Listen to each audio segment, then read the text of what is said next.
Magandang araw, guys! Alam nyo ba kung anong tawag sa bulaklak na yan?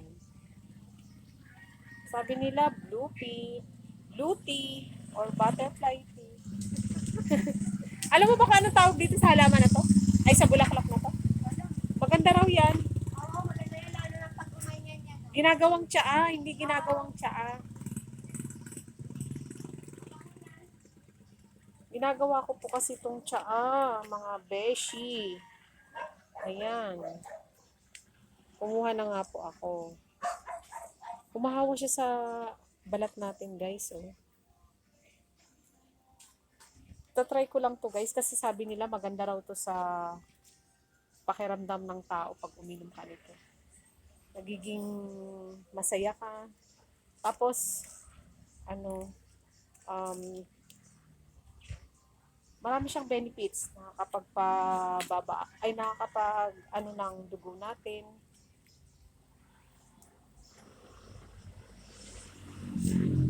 Ayan.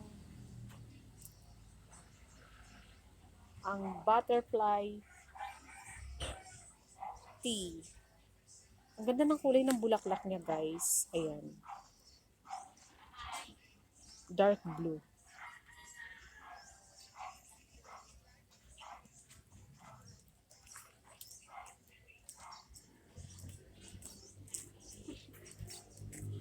Kung meron din po kayo sa bahay nito, guys, try nyo.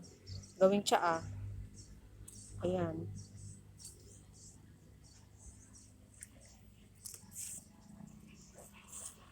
Ang dami nila, guys, oh.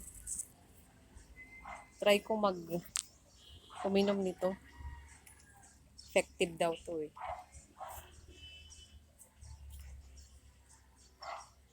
Mahawa pala siya sa kulay ng ano.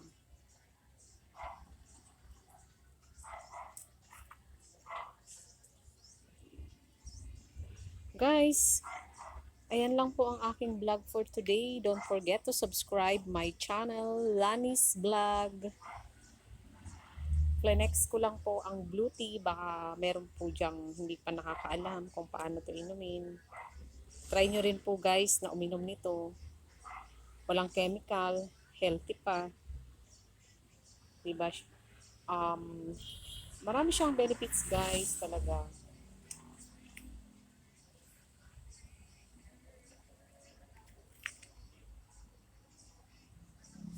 Naglalaglagan lang yung iba, eh. Sayang naman.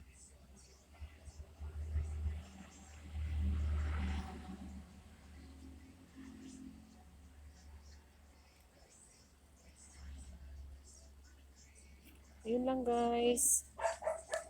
Ingat po kayong lahat. Don't forget to subscribe my channel. Ang blue tea.